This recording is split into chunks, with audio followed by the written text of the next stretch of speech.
Hey guys, you are so welcome to Vogue Williams Speaks to the Law Talk. My name's Ruth, I'm the secretary. We are so honoured to have Vogue here today. So I won't keep you, I'm just going to tell you all about the awards. So yeah, without further ado, please welcome Miss Vogue Williams and your order. But yeah, guys, thanks so much for coming. So I guess before we get into, the questions, grilling Vogue. Ask me anything you want. I'd be careful saying something like that. I guess we'll just say a little bit about the award and why we're being presented with it today. So bear with us, I guess. I'm happy. When I launch into the whole. So the Law Society was founded in the Trinity Law Society was founded in 1933, and for 88 years it has strived to provide members with opportunities to socialise, to experience new phenomena, and of course to engage in discourse.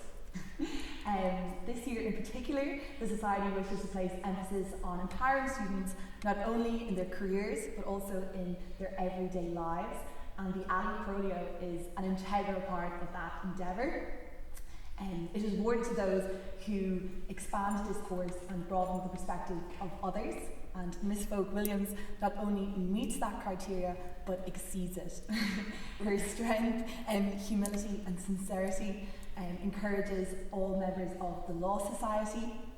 She challenges ideas and defies every expectations, as can be seen for documentaries such as On the Edge and her triumph in Bear Grylls Survival. Miss Vogue Williams is a role model. She's an inspiration to us all and has certainly broadened all of our perspectives.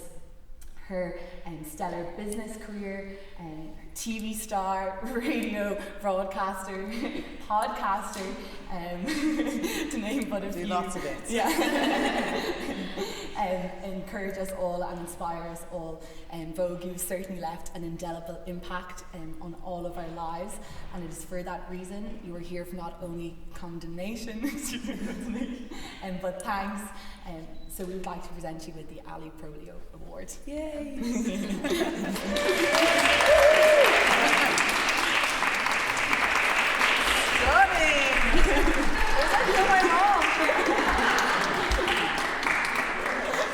I did try and get into Trinity about when I was 18.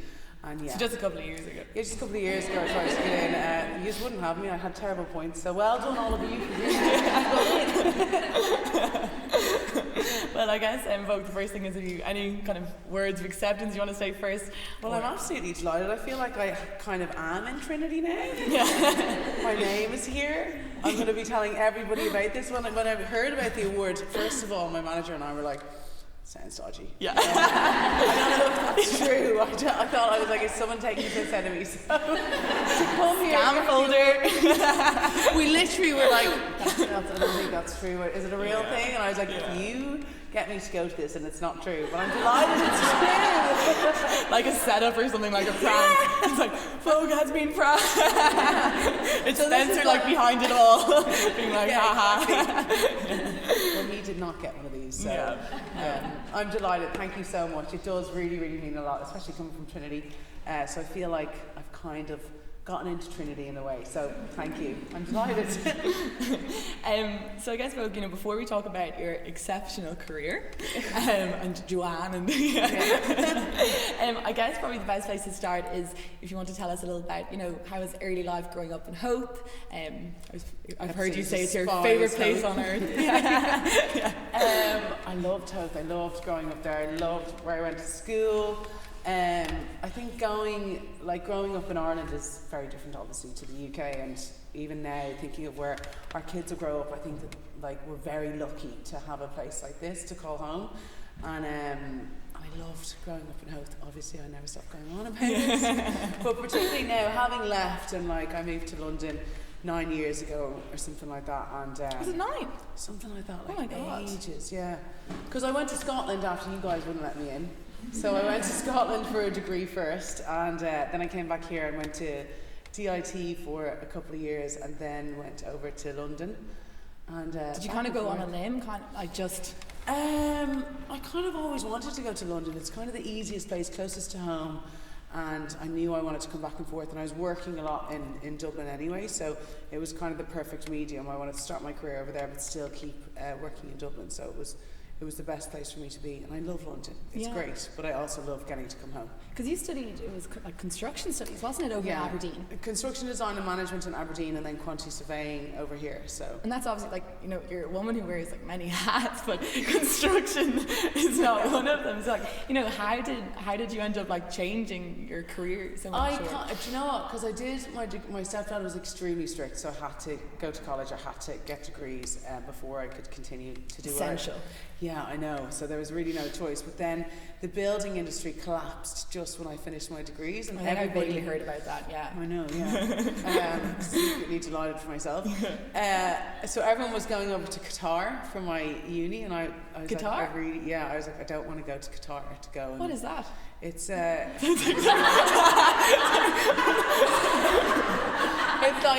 actually don't know where it is. I know it's over near Dubai or something. Yeah. Somewhere I didn't want to be anyway. Yeah. And then he was like, right, well I suppose you can go and like try and do your own career. And that's what I did. I just kept doing it. Did Fade Street. You did that very well. Yeah. Here you are now getting your Allii Proelio. So it kind of just went from then, though. Yeah. And I love construction, though. I'm always trying to get like a TV project off the ground with something to do with construction or interiors or something like that. It will happen one day. My degree won't go to complete waste, but I really enjoyed it. It's like you can go to college for kind of any degree. Like you go to college for fun as well, and the experience. Yeah, you know? It's like Spencer didn't really. He doesn't get degrees. He doesn't have one, so that's why he doesn't get them. But he's really like, why would you go to college? And I'm like, because it's fun. Like you're 18. I don't think you're fully ready to go and get a career.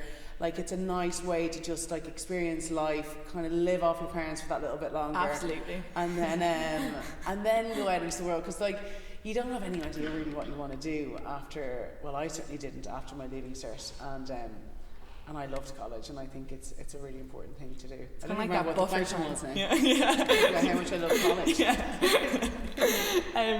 And then you started your like public career, as you were saying, in Fade Street, kind of like a Keeping Up with the Kardashians meets 4 Irish girls. Yeah, I mean that was interesting. I actually loved it. Like I'm definitely not embarrassed by it. I think it's very funny to watch back. Would I ever do it again? No. But it was fun, and Spencer and I ended up doing a show together, and I wouldn't do that again either, to be honest. Really? No. Reality TV show? No, it's really, no. It's too full on. I'm with like nearly 3 kids. I couldn't imagine anything worse. So, because cameras are obviously following around all the time then. Yeah, well they're kind of, not really. So like you kind of just decide they'll find out what you're doing that week, and then they'll be like, okay, well that's boring, so let's think of interesting things that you're going to do this week, and then you'll do quite literally adding drama to your life. What can we do that's interesting? God, that sounds stressful. Yeah, so you're kind of always looking for something fun, and it's like, like I don't think we would have had the second wedding had we not been doing a show. Yeah. Like sorry, that moment when you're coming up through like the thing, that was the most embarrassing. Yeah, it was amazing. And then like winds blowing through your hair. Oh God! I was like, I want to get married now. That was the worst. Like that was for TV. I was like, why can't I wait on the dock? This is more Spencer. Like let him do that bit. No.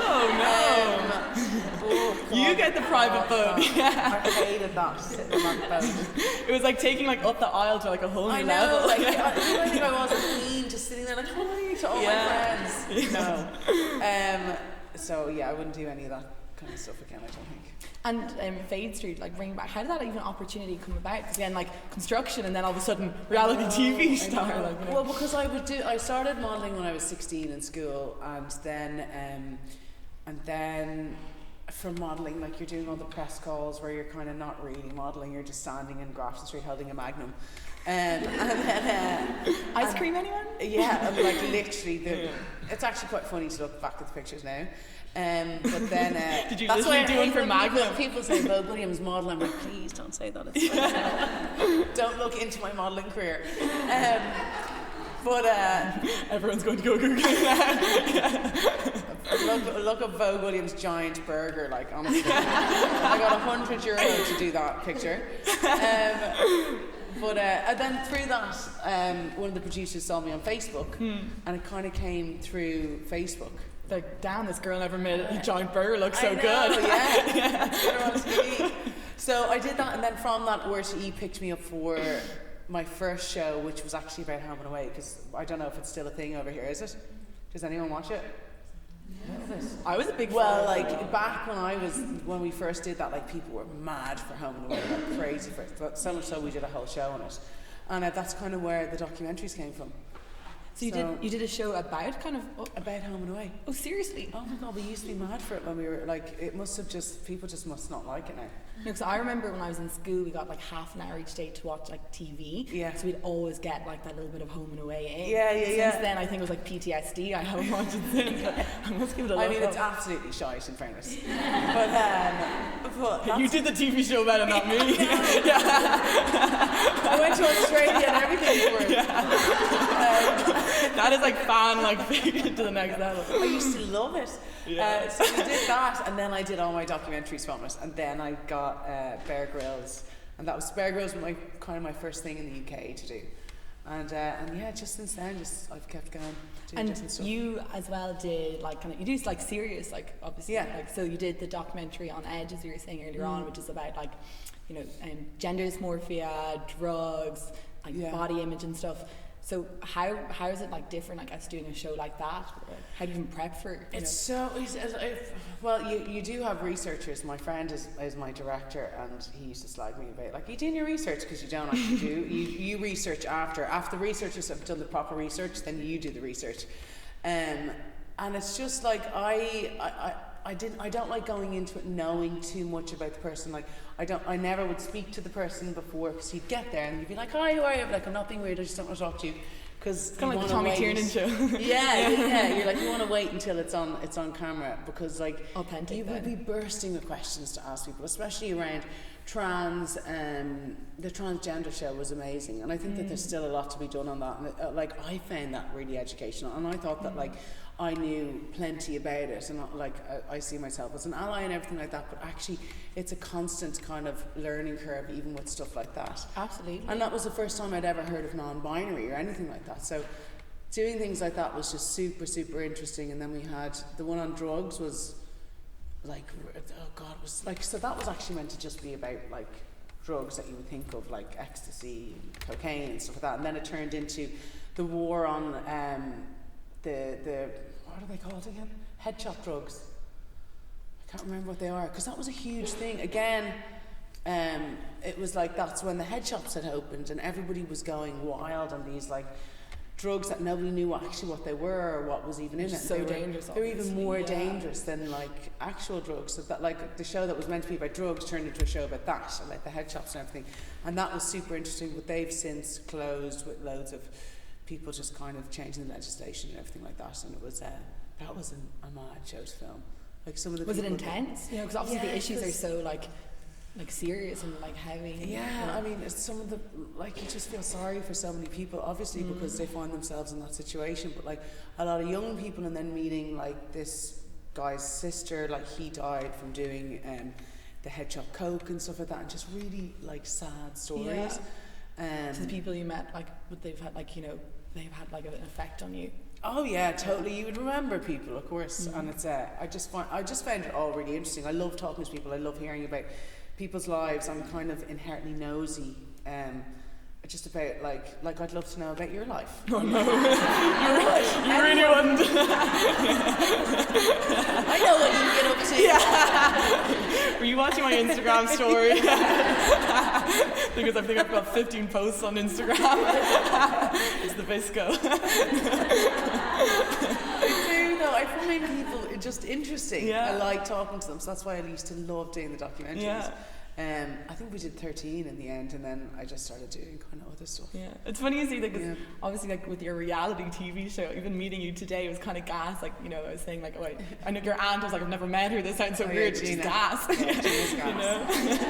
That's why Gina is our holiday buddy. She comes away with us all the time because she's just great crack. So what's it like sharing, I guess, your life and your kind of like private moments then with the general public? Like, does it ever like, do you know when you're like on camera, I guess, like, do you ever feel like pressure then to come up with content, or is it just? No, I kind of, some people are really good. I look at some people's Instagrams and I'm like, oh God, that looks so nice. Like the way they've curated their feed. That's not Probably taking though like that hours of work. I know, but like mine is kind of just more like organic in a way. I just, obviously with the content I create with brands and stuff like that, that's different. That all has to be like pre-recorded and stuff, but anything else is just like something that happens during the day, like we're out for breakfast. But I think that's During like that's the breakfast. catch of it though, because like Yeah. you know, people want to see stuff that are like relatable, I or, you know, know, it's more like off. that as well. Yeah, absolutely. Like, I want to see people's lives, but like then you have to take a step back and realize actually you're only looking at like a minute and a half, 2 minutes of somebody's life for the whole day, so it's not invasive, and you kind of put out there what you want to put out there. And like as much as we're public, we're kind of private as well. There's No, other things absolutely. that we don't put out there, or don't discuss, or even with the kids don't put out there. So it just depends really, but nothing is kind of pre-planned unless it's a job that has to be pre-planned. And do you ever find like, you know, now that you've like children and stuff, is it kind of, you feel more like protective then of certain areas of your private life, or do you feel like a need to protect them from certain areas of social media and stuff? Like some people don't like to put their kids on social media.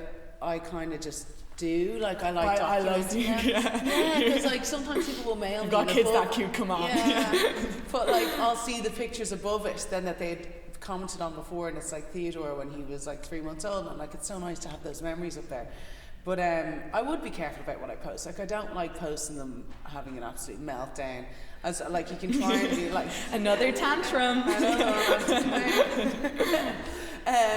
So I try to keep that like obviously private. And if they ever got to an age where they're like, we don't want to be on Instagram, if they don't want their picture taken, I just don't do it. So Yeah, absolutely. He's already done that. I have to bribe him sometimes. So just, give you a sweet. And do you think will you have like maybe like a certain age you'll allow your kids then to join social media and stuff? Or? Yeah, I think that like all kids want to join it. Like you can't just say no, you can't ever do it. I think just having an eye on what they're doing, because like the internet is like awful for the most part. People can be really, really terrible to each other. Especially when you've got like, you know, parents who are like in the public eye and stuff. It's, yeah. Did you see that? I don't know, the Kim Kardashian, like one of her children went live on Instagram or something. It was like TikTok. Yeah. And there was gas and just showing around the house. Yeah, you hear Kim in the background going, "Oh my God, what are you doing?" It's like, yes, North, more. Yeah, it was North. Yeah. Keep going. I want to see their house. Is it messy? Show us that closet. Yeah. How is it always so tidy? Oh my God. They must have like so many people. I'd say they do, yeah, definitely. No, but I don't know when they'll want to go on it. Not for a long time. Like, he doesn't even ask for a phone. They don't, like, he has a kind of iPad thing for the plane. But essential. Yeah, I try and hold back on that kind of stuff. Are you one of those families, you know, when you go to a restaurant and you see the kids? No. My brother's terrible for that. God, if you heard me saying that, but Jesus, yeah, he loves the iPad. I just know. Theodore actually turns into a lunatic if he watches too much TV. He's awful. So we had his energy then, I guess, they've like certain things they watch. Like he was watching this Jurassic World thing. And he kept like headbutting people, and I was like, why is he doing that? and then my sister was watching with him, and she was like, the dinosaurs are headbutting each other. And I was like, so we stopped the dinosaurs and he doesn't headbutt anymore. But like getting his sister and stuff, I'm like, oh God. What's Gigi? Yeah, leave her alone. So yeah, we're careful about what they watch and how much they watch, just because they just turn into nightmares otherwise. Yeah. And like, what do you think about general, you know, social media and the effect it has on young people? Because obviously I know there's lots of negatives, but do you think on a whole it's a positive? I think you have to be very careful online. You have to be realistic about what you're looking at. Because your feed, it can have like such an effect on you, you know? 100%. But like you can sometimes look at other people's pages and be like, oh God, why am I doing that? Or like, well, I should do that. And constant comparison. Yeah, if you're doing that and somebody isn't bringing you joy, just like if there's somebody that you're friends with, just mute them. Like I mute so many people because some people you actually can't unfollow because like you're friends with them, but like some people are awful on social media, and I'm sure loads of people think I must be muted by loads of people, and that's totally fine. So that's why we're giving you the award, obviously. Muter. But I just feel like I unfollow a lot of accounts that annoy me, or like people that just say stuff and I'm like, that is so stupid. Yeah. Like you just take yourself away from that and you'll find yourself Filter. Yeah. Filter it all, block people, anyone who says anything that like is really rude, and I catch it, because I don't catch all my mails. I literally just block them, because I'm like, I'm not even bothered. Like, and the more you block, the less you realise actually it's quite a nice community if you have your own followers who are following you because they want to, and I think that's important. But like, God, I'm glad that we didn't have it in college at your age and stuff like that. I'm really happy about that. No, but like I didn't get caught for anything. Never had the fear over what. Yeah, exactly. I don't have to read stories in the morning. And do you find like, because the public can like comment on, like, do you ever find I don't know, like social media, a lot of people say like commenting and stuff, for like, does that ever bother you? Well, obviously sometimes like it's really nice, like most of it's really nice, but then sometimes I'll bite back at people. One girl yesterday, I was telling you about it at breakfast, I posted just a picture just in my lift, didn't tag anything, and she's like giving out to me from my coat and telling me what I should be spending the money on that I spent my coat on. I'm like leave me alone. Why don't you stop buying anything for yourself and spend it somewhere else? So I think because people like look at your life and they think that they know you super well, like they think that feel that they have like a right to like have an opinion. I tried to like have a normal conversation with her, and then she was just completely backed, and I was like, okay, DMing. I literally was like, please go onto my profile and unfollow, and she's like, no, I love following you, and I was like, okay, I have to block you. I don't love you following me. Filter time. Bye. And do you ever find like, do people try and DM you and stuff? People DM me a lot, but I get loads of like this. I have so many nice followers. I love my group. Because most of the like feedback on social media obviously is positive. Yeah, and if you'll end up with a nice group of people if you just like filter it to the way that you want it. And like, I really like when I see mails, I do try and engage with as many people as I can, and like there's like really sound people following me. So actually, I'm quite lucky in that sense. And it probably is nice then, like talking. It totally is, because like it's kind of like-minded people, I suppose, that end up following you. You only follow. I follow people that I like. Yeah, absolutely. Yeah. And I guess you've spoken like on like TV and stuff how you used to struggle with like anxiety, and do you find social media, would that like make it worse, or is it something you've overcome or managed? I think it can definitely make it worse, and I think people that do struggle with anxiety need to be a bit more careful. But there's loads of different ways of managing it. Like but not the same thing works for everyone. So like, I find therapy is really good. Absolutely. I hate to be a therapist. Like, sometimes I'm like, the crap you have to listen to. I couldn't, but like, it's nice to go. Is that why your therapist ghosted you? Ghosted Joanne. Ghosted Joanne. Fair important enough. distinction.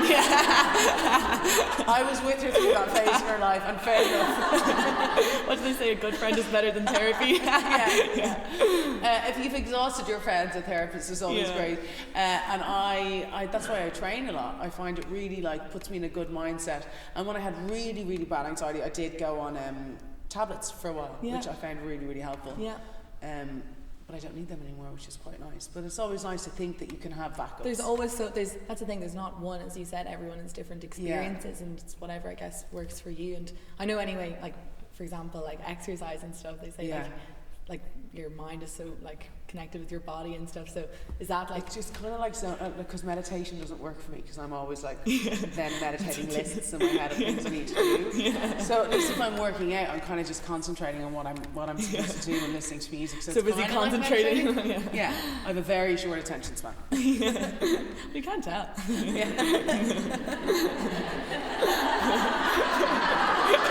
That wasn't. I've had a test for that, so I actually don't.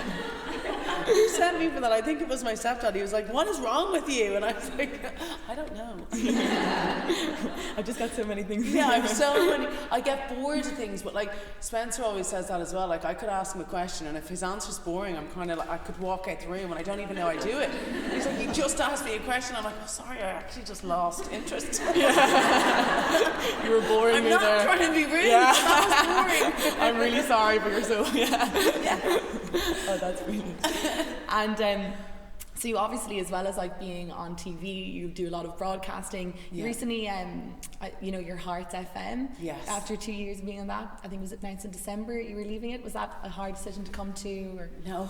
Was it Sunday morning? I actually, I loved it when I did it, and at the start it was really, really great for my career, but I kind of realised I didn't have a day off, because even though I was like, you're up at 4:30. You strike me as someone though who likes not having a day off. I know, but even with that I was like, right, I need just like one full day, so I kind of wanted to take Sunday for myself and the kids. And if you're getting up at 4:30 in the morning and you're getting home at like 9:30, 10, then you're really tired, and I just felt like I wasn't like on the ball with them, so I thought, like spending like quality time. yeah, I was tired for the day. You kind of feel hungover when you get up that early, so I was like, oh, yeah, I experience hungover, 4:30 morning hangovers all the time.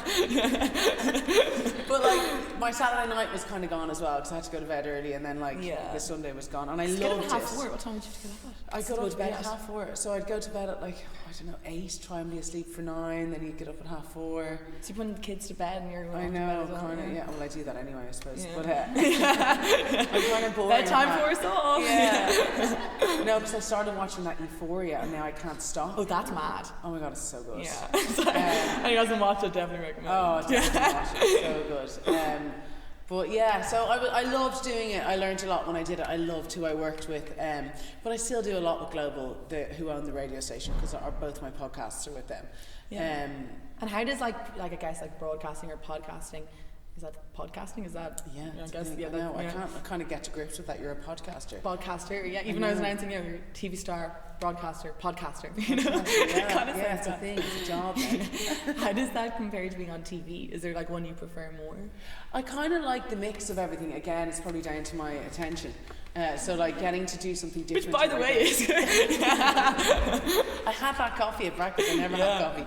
Is it the fourth one or there? I'm getting confused with Ruth. Yeah, Ruth had loads of coffee actually.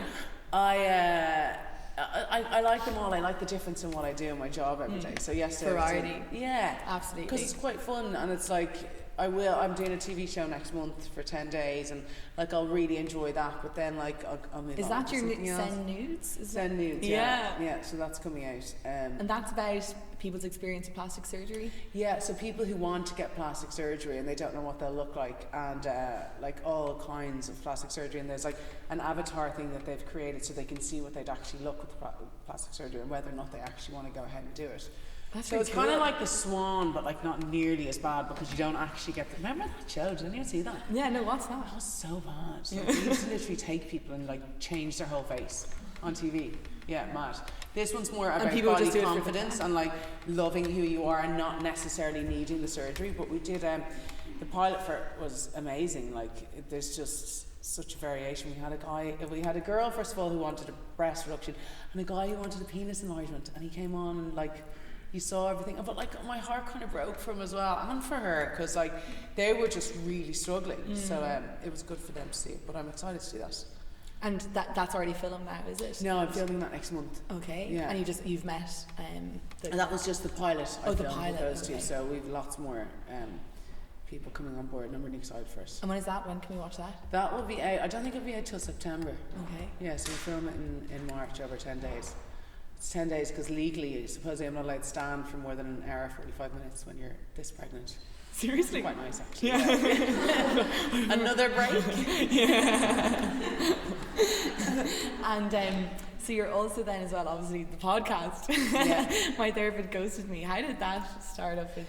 So actually it was because Spencer and I were doing our podcast, and we did it with Global, and Global were like, if you've any more podcasts that you would think of doing, let me know. And I just said, you started that over, was it lockdown when and Joanne wasn't gigging as much anymore, obviously, because everything is shut down.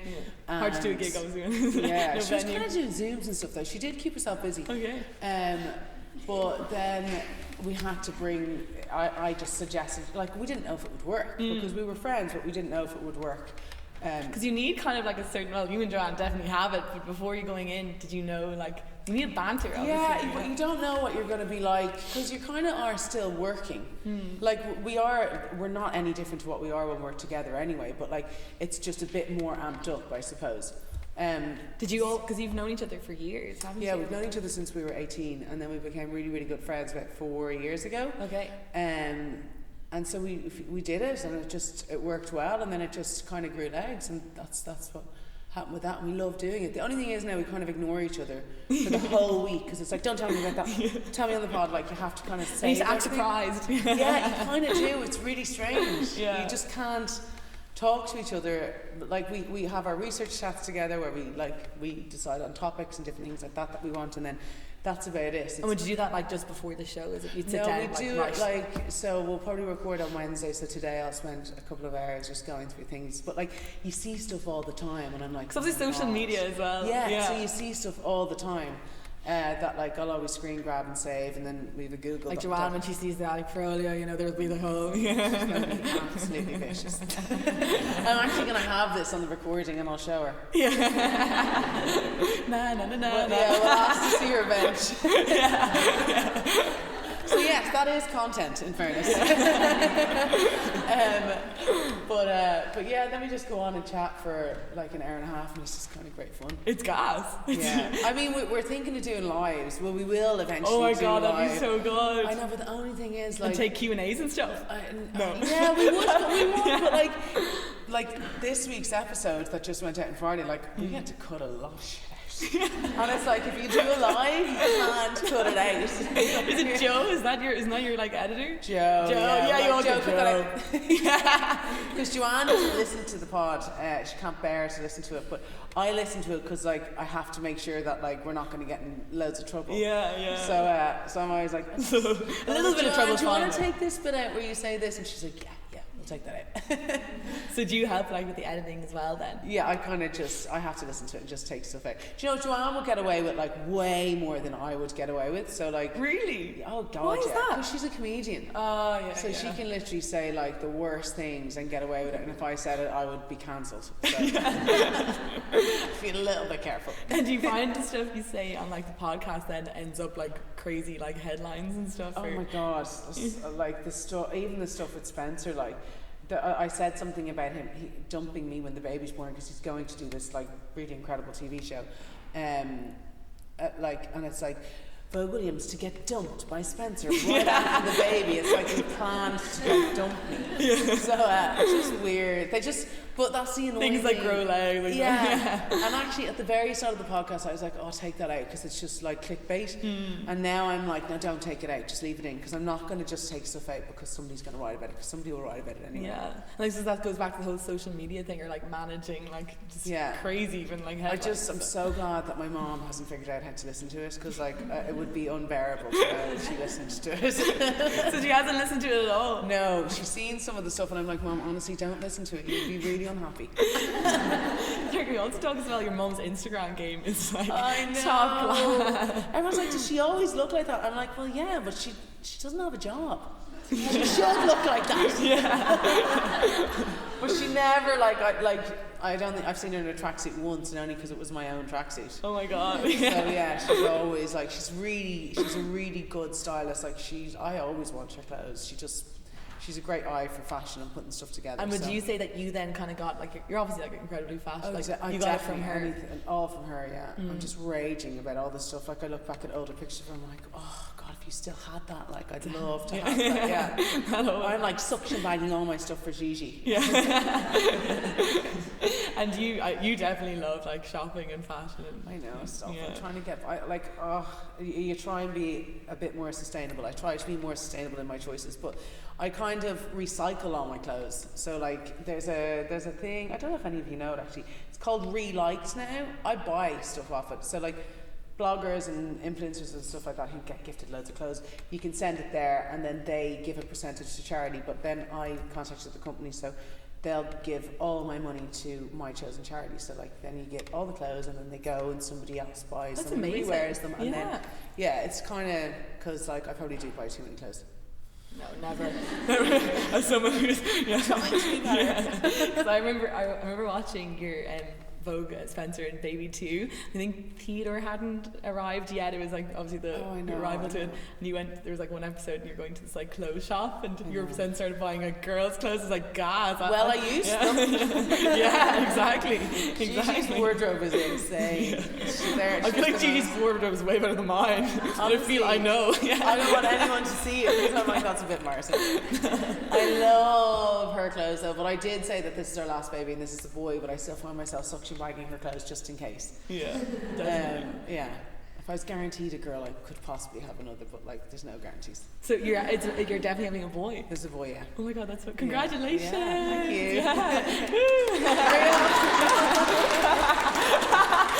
Guys, wait years and years before you have one. Oh, I planned to. Yeah. And have you any like ideas on baby names? I do. I have a few baby names. Is that stressful, like picking? Yeah, because I suppose even with Theodore's name, I wanted to call him Freddie. Yeah. Because that's my dad's name, and Spencer was kind of against it. He's like, everyone in London's called Freddie, and I was like, everyone's called Theodore. So he won. You with call that him T one. though, for sure. TT, yeah, we call him TT. Gigi, we kind of really agreed on from the start. Mm. I loved Romy for a girl, but then Boris Johnson called his kid Romy, and I'm like, Can't be copying Boris. No, can't be. Boris. So imagine the Instagram comments there. I was like, I can't believe he thought of that name. It was obviously her. Anyway, so there goes my Did you say anything on the podcast about it? No, I think I should stop talking about Boris Johnson on the podcast. I think he loves and the what he shout gets out. up to. Yeah. No, so I do have a name in mind, but you never know towards the end if you're going to change it. Exactly. Yeah. Exactly. And as well, Vogue is being, on TV, on podcast, radios. Actually, sorry, you do your podcast with Spencer as well. Yeah. And I have another one with Boots now that I do called 3 podcasts. I know. So that's when people ask me to go on their podcast, I'm like, no. Like, Yeah. the very rare occasion, if people hound me enough, I eventually go on it. But like, if you're doing 3 podcasts, like it's because there's loads of. What's that about having a day off? I know, yeah. But then Spenny does absolutely nothing for our podcast. So like, at least Joanne does half the work for ours, but he does nothing. So do you guys have research chats, or is that like? Joanne and I do, yeah. Spencer, no. Yeah. He's like, this game's crap. I'm like, well, why don't you come up with a game? Yeah. So we do actually have somebody that I have research chats with for the Spencer one. And you just tell Spencer to just good. Yeah, but I even talked to Jamie, who does a podcast with Spencer, and he's like, yeah, I know, he's terrible. Doesn't do one single thing. And I was like, yeah, no. Just arrives. Yeah.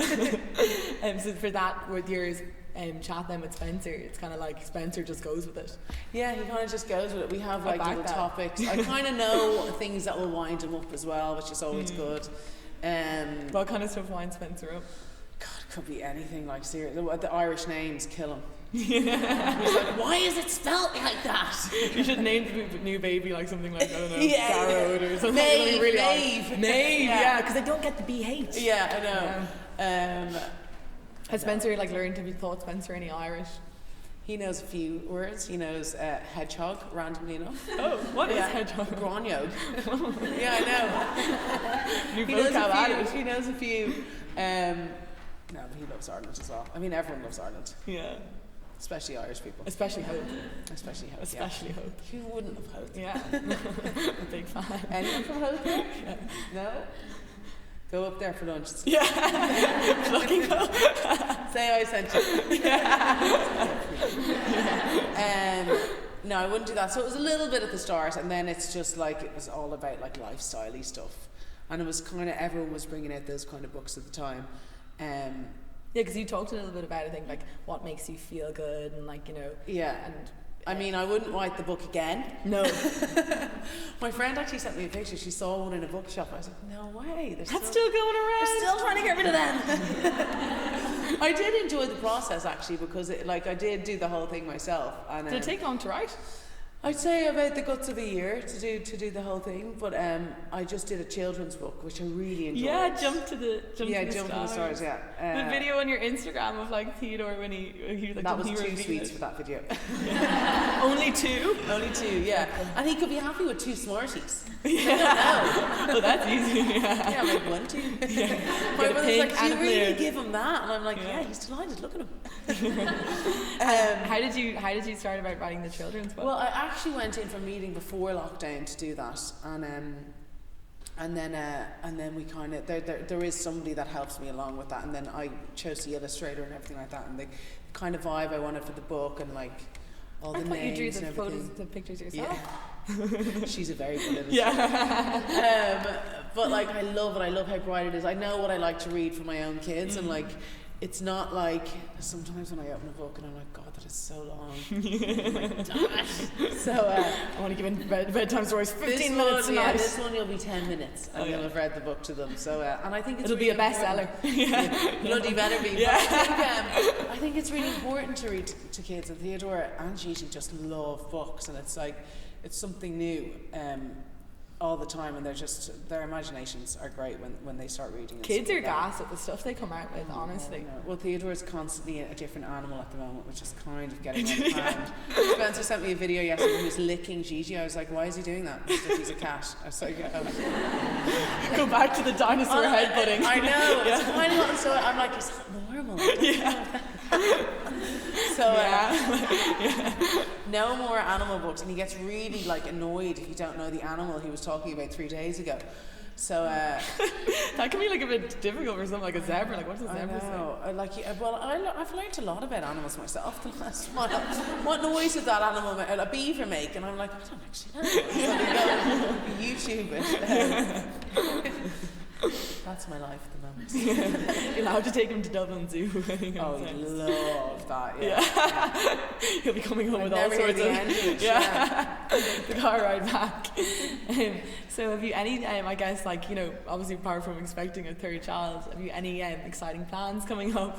Getting a baby, that's pretty major. There's lots of exciting things. Well, I might be doing a TV show just after the baby's born. I'm going to be working on loads more stuff with Joanne, so there's lots of fun things in the pipeline. We should be hearing about something this week. We will go on tour eventually, and that'll be gas. That will be live then. Yeah. Which will be really, really. But she's like, she gets all that. Like, so we're going to have a director. Like, we don't want to rush into it and just be like, oh, we're just going to sit here and chat like about crap. Like, it has to be really, really good. So we're starting to think about all that already, and hopefully be ready to go by next year. Will you tour around like kind of Ireland and like UK? Ireland, a little bit in the UK.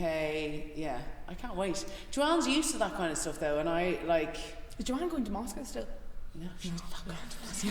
I was still on the podcast. No. I don't deserve it.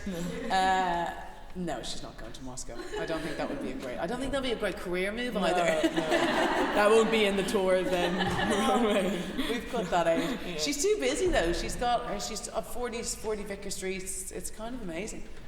I'm like, how do you do it every night? And she's just like, loves it. It's a great show. If anyone hasn't seen it, I've seen it, and I just laughed my ass off. It's so good. Did you feel, because obviously like you and Joanne do the podcast together, is there certain times when you kind of feel like going up as well with her and joining her on stage? I couldn't think of a worse job I'd like to do. Like, that would give me the absolute fear of having to get up and try and make somebody laugh. I would hate that job. That's why we work so well together. Neither of us want each other's career. Like, anything is possible if you really want to do something. You just have to work really, really hard towards it and keep working and keep pushing and don't take no for an answer. You're definitely, your work ethic, you can like see, but incredibly like strong. But you get knocked down all the time. Like, I still go for jobs and I'm like, shit, I really wanted that job, but you don't get it. But then it's like, okay, well, you're always like dealing with disappointments, like, you know. Yeah, life, you're not going to get everything that you want exactly when you want it, but I feel like everything comes. I feel like everything comes at a time though. Absolutely. And if you work hard enough and you really know what you want to do and you're focused, you'll be able to do it. Yeah, absolutely. And as I said, Trinity's a great start, so well done all of you for getting it. Yeah. Well, I think while you're here today as well, like, you know, Vogue, honestly, thank you so much for coming in. And I really do mean it when I say you've broadened all of our perspectives and it's been such an inspiration. So thank you so Your much. stars. Thank you so much. Thanks for coming to listen. And thanks for listening.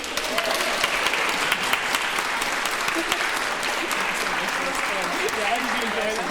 It was actually a nice interview. Sometimes I'm like, shut up. Yeah. You definitely were. Yeah. It was a fun interview. I talk a lot of crap. Good, that's a good thing. Oh, thanks so much, Vogue. Thank you. Yeah, I guess if you don't mind, has anyone got any questions that they'd like to ask Vogue? I'm just wondering, are you still in touch with the Fade Street girls at all? I follow Louise on Instagram. I was never really best mates with them, though, to be honest. I never. Yeah. It's not because I didn't like them. They all lived together and stuff, and we never like lived together. My friends are like my friends since I was 12, a lot of them, and then Joanne is in a different group from when I was like 18. So I've kind of always had my core group of friends like that, and obviously I've friends on top of that, but they would be like my main groups of friends. So no, but not in a bad way. I was just wondering, so obviously you have such a good routine going every morning, but we were just wondering, so I know Spencer has an alcohol-free brand, so do you find that not drinking, obviously not drinking, well, maybe not, you're not drinking, but do you find that that's kind of a good thing to keep consistent, because obviously that's kind of one thing in college that, you know, is a good time, but also Yeah, I feel like, particularly with Spencer, because he was such a heavy drinker, he just wasn't achieving a lot. And as soon as he stopped drinking, his productivity was completely different. His mindset was completely different. He just was way more focused. He wouldn't have the business he has now had he continued drinking. He wouldn't really be doing very much with himself, I don't think. And even for me, like when I get, because like I do drink the odd time, more of a binge drinker. I know you're not supposed to say that, but I don't really love the taste of alcohol. So if I go out, I go out. But then, like, no one else here is like that at all. I know. I should have grown out of it though. But I find that it wastes like 2 days of my life, and I'm just like, I don't have time to waste that time. But like, you're young and you're going to go out and you're going to have fun. But actually, there's like loads of stats that say like your generation now are much better than what ours were like. Like we were really bad. Oh, that's frightening. Well, how bad are you? Yeah. Are they wrong? Yeah. Sometimes wheelchairs are involved. But I would say, yeah, like if you're excessively drinking, it's gonna like interfere with what you're trying to get to in life, definitely. But like I still love a drink, and I'll still definitely have a drink, but I just drink in a very different way now because it just ruins me for too long. I just die. I hate that feeling. 3-day hangovers, like they're a real thing. We'll wait until you get to 36. 9-day hangovers. Has anyone got any other questions they'd like to ask? Just in terms of like exercising and working out, is there anything you like swear by in terms of like which sport or which exercise is the best? Like that works for you most? Again, I get bored quickly, so like I change it up all the time. So I do a lot of resistance bands, I do weights on another day. I find running really therapeutic and really, really good cardio. I think that... See you around London just to... Yeah, I know, I haven't been able to in ages, but like just changing it up a little bit. I love horse riding when I'm able to. We play a lot of tennis, so we just switch it up a bit so it doesn't get boring and it doesn't feel like I'm kind of punishing myself to go to the gym. So I would say just like if you want to stay motivated and be consistent, change it up so you don't get bored. Is it hard working out when you're pregnant? Because I find it hard like any time, you know, and I'm not carrying anyone else apart from myself. It is, but like honestly, I feel like it just helps with your body because I feel like crap when I'm pregnant. So like getting up and being able to just even do a little stretch or go and do Pilates or whatever I did this morning. I did weights this morning and a bit of cardio. It just kind of and half 5. I know. Well, I had nothing else to do. No, I know. I don't usually get up at 5:30. It wasn't planned. It's usually that's for 4:30. I actually had my alarm set for 7. Lie in. I know that. If I get up past 8 though, I'm like, oh God, I've wasted the day. Yeah. And it's only because my kids wake, like, Gigi's... And Vogue, that is relatable. I know, yeah. But Gigi's up at 7:30. Theodore could be up at 5:45. I'm like, God. Seriously? I know, yeah. So... Gives him little sleeping tabs. I know, I've tried everything. He's just an early riser. Yeah. I'll get him back when he's older. But what did you ask me? I can't remember now. About Working out when you're... working out when you're pregnant, yeah. So I had nothing else to do this morning, so I just decided I'd work out for half an hour. Have you always been a morning person? Yeah, I'm much more of a morning person than a night person. But you go to bed then really early. Well, my stepdad You can't do again, both. Yeah, I go to bed early, but my stepdad, like, we wouldn't, even at weekends, we'd be up at like 8 in the morning here for his He'd have you up. hours. Oh. Yeah, he was one of them. He was good. I do love him. Yeah.